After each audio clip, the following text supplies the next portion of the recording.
c'est Rick. Il est arrivé en URSS en 1986. Devant lui, le bloc 4 de Tchernobyl. Il fait nuit noire. Dans une seconde, l'explosion. Le couvercle en béton de 2000 tonnes s'envole. Une colonne de feu transperce le ciel. Des débris du réacteur et du graphite calciné sont projetés. Le graphite était un modérateur dans le cœur du réacteur. Il est maintenant incandescent et mortellement radioactif.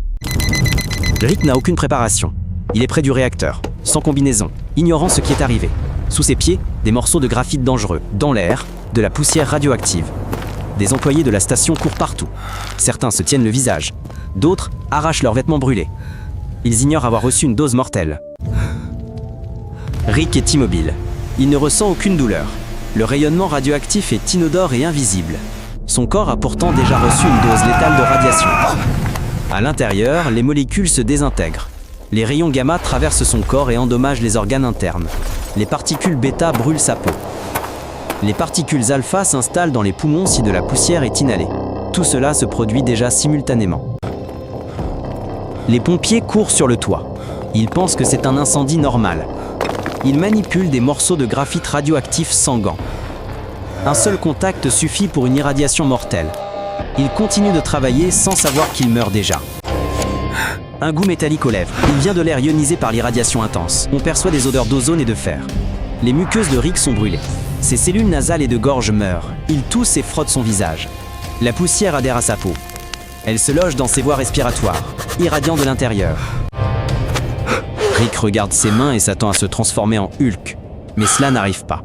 C'est un mythe. Les radiations n'améliorent rien, elles ne font que détruire. Elles détruisent le corps et l'ADN. Les cellules se divisent mal. Des tumeurs apparaissent. Au lieu de super pouvoirs, c'est le cancer, des brûlures et une mort rapide. Et Rick le sent déjà. Il retire son t-shirt. C'est une bonne chose, car la poussière y adhère.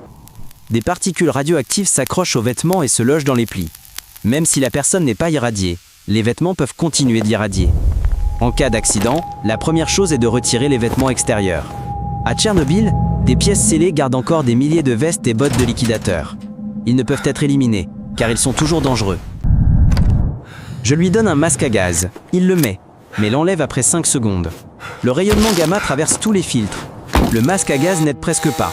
Il retient juste un peu la poussière. Mais la poussière est déjà dedans. Elle s'est déposée dans ses poumons. Rick tousse. Les poumons seront touchés en premier.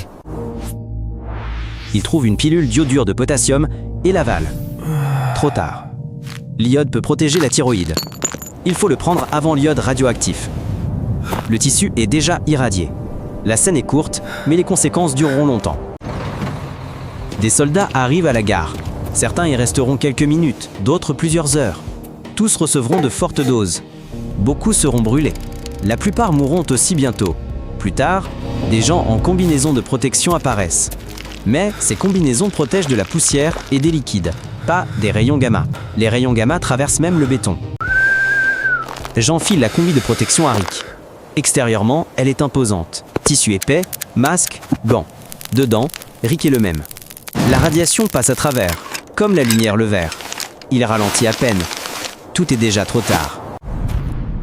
Seul un abri en plomb sauverait Rick. Pour arrêter un tel rayonnement gamma, il faut au moins 15 cm de plomb. Derrière une telle barrière, on pourrait survivre près du réacteur détruit. Rick n'a pas un tel abri. Il s'assied près d'un mur en ruine. De la poussière sur ses vêtements. Ses organes sont irradiés. Il tient encore. Joues roses, yeux ouverts. Mais sa moelle osseuse ne fonctionne plus. Son système immunitaire s'arrête. Une hémorragie interne commencera dans quelques heures.